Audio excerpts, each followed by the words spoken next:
Bonjour les amis. Ok, maintenant je vais vous faire une autre vidéo et c'est la dernière vidéo j'espère pour faire la révision, une grande révision, une petite révision, pas une grande révision, une petite révision de tout ce qu'on a déjà dit pour comparer entre c'est quoi les formes géométriques ou les figures géométriques et les solides. Alors vous voyez ici il y a un hexagone, ici il y a un pentagone, puis tout le reste des figures géométriques puisqu'ils sont sur un plan, comme ici, sur une table. Alors, tout ça, ce sont des figures géométriques.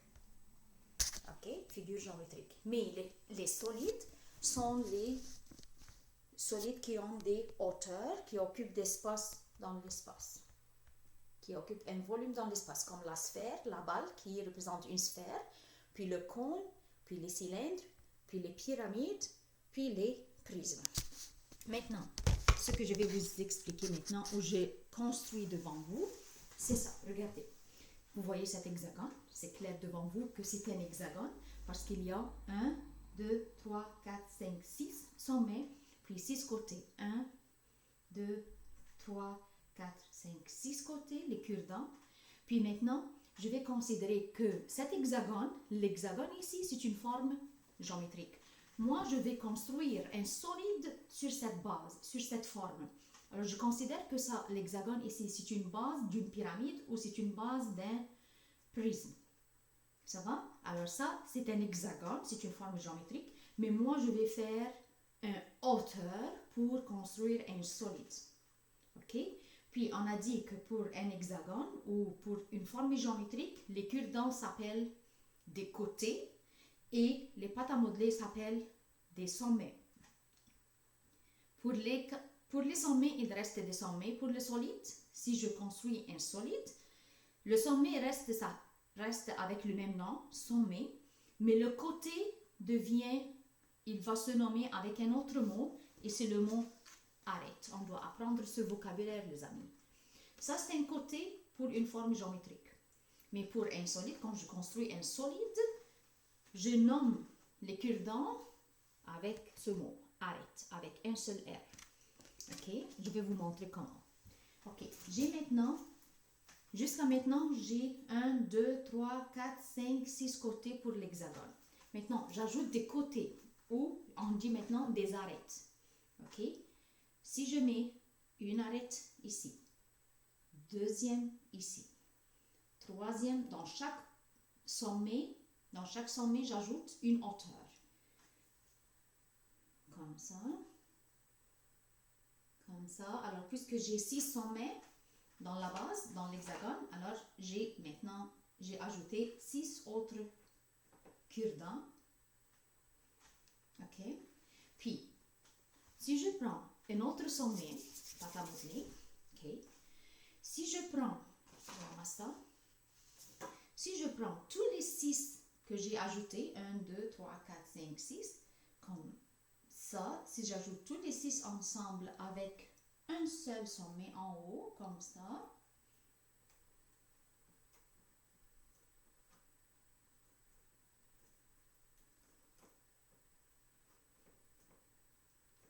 vous voyez les amis, j'ai ajouté 6 autres allumettes ou comme on dit des bâtons, comme ça. Puis j'ai mis tous les 6 dans un seul sommet. Alors comme ça, j'ai construit une pyramide ou un prisme, les amis. Maintenant, est-ce que je peux dire que ça s'appelle un hexagone? Non. C'est la base est un hexagone. La base est un hexagone, est à la forme d'un hexagone. Mais tout le solide s'appelle, puisqu'il y a une hauteur maintenant, la base est hexagone. Mais puisqu'il y a une hauteur maintenant, alors ça c'est un solide. C'est quel solide? Comment il s'appelle ce solide, les amis? Il s'appelle une pyramide. Parce que la pyramide a une seule base en bas, puis un sommet en haut. OK? Alors, c'est comme cette pyramide. Okay? Il y a une base hexagone en bas, puis un sommet en haut. Alors, j'ai construit un solide comme celui-là. Ça va, les amis? Alors, maintenant, ça, c'est une pyramide. OK? OK. Maintenant, si je veux... OK, j'explique quelque chose maintenant. Si j'ai le mot c'est quoi arête ici? Ça s'appelle une arête. OK? Et ça s'appelle une autre arête en bas. Ok? Alors en bas, j'ai combien d'arêtes? Il y a 1, 2, 3, 4, 5, 6. Puisque c'est un hexagone, alors il y a 6 côtés en bas, où on dit 6 arêtes pour le solide. Puis il y a 6 autres ici. 1, 2, 3, 4, 5, 6. Alors 6 en bas dans la base, puis 6 ici. Alors 6 ici, ça fait 12 arêtes. La pyramide, cette pyramide avec la base hexagonale a 12 arêtes. Mais il a combien de sommets? On compte, puisque en bas, il y a combien de sommets? 6, puisque c'est un hexagone. Alors 1, 2, 3, 4, 5, 6. Mais encore, il y a un autre sommet en haut. Alors 6 et 1, ça fait 7 sommets. Pour cette pyramide, j'ai 7 sommets et j'ai 12 arêtes. Et combien de bases, les amis? Si je demande combien de bases pour cette pyramide, il y a combien de bases? Combien de bases? Juste une seule base en bas. Ça, c'est une base. Ça, c'est la base. Seulement. Il n'y a pas une autre base en haut. Ok. Si je demande, on a combien de faces? Si je demande, on a combien de faces? Combien de faces? Ça, c'est une face, ça, c'est une face. Alors, c'est quoi les faces? Les faces ici sont à la forme des triangles. Alors, j'ai une face triangulaire ici. Vous voyez ce triangle, les amis? 1, 2, 3, ce triangle. Vous voyez ce triangle? Si je mets ma feuille ici, vous voyez ce triangle bleu? Un triangle. Puis deuxième triangle, troisième, quatrième, cinquième, sixième. Alors, il y a 6 triangles tout autour. 6 triangles. Ces 6 triangles, ils s'appellent 6 faces. 6 faces. Puis, je compte encore la base comme une face.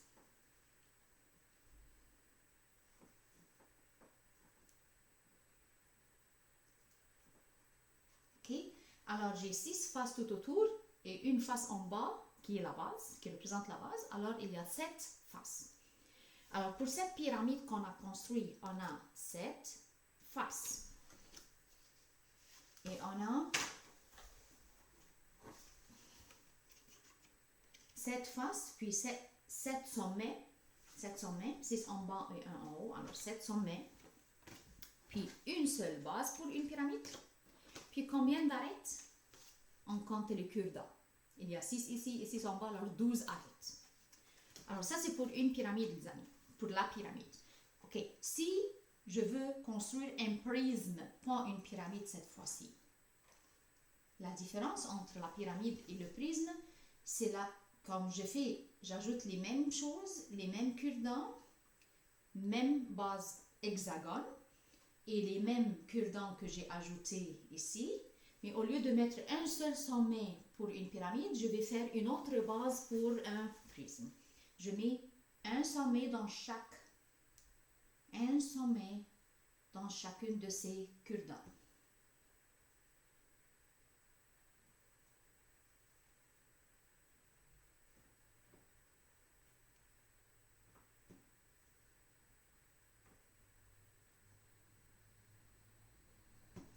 Vous voyez, qu'est-ce que j'ai fait?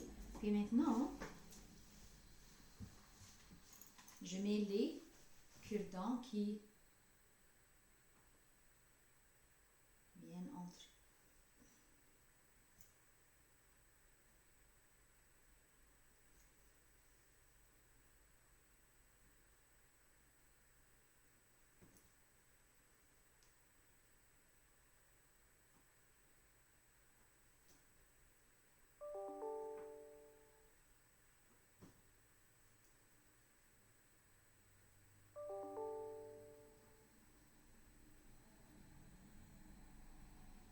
Vous voyez les amis, maintenant la différence entre un prisme et une pyramide.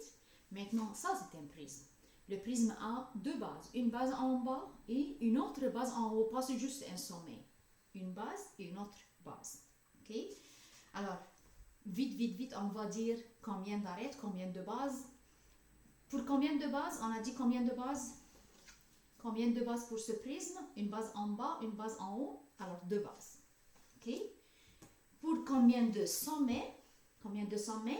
Moi, je vois un hexagone en bas, un hexagone en haut, et l'hexagone a 6 sommets. Alors, 6 sommets en bas, 6 sommets en haut. 1, 2, 3, 4, 5, 6. Et 6 autres en bas. Alors, j'ai 12 sommets. Alors, j'ai 2 bases, 6 sommets. Maintenant, pour arêtes. J'ai combien d'arêtes? Alors, je compte tous les cure-dents. 1, 2, 3, 4, 5, 6 arêtes en haut et 6 arêtes en bas dans la base. 1, 2, 3, 4, 5, 6. Puis 6 autres qui représentent les hauteurs. Alors 1, 2, 3, 4, 5, 6.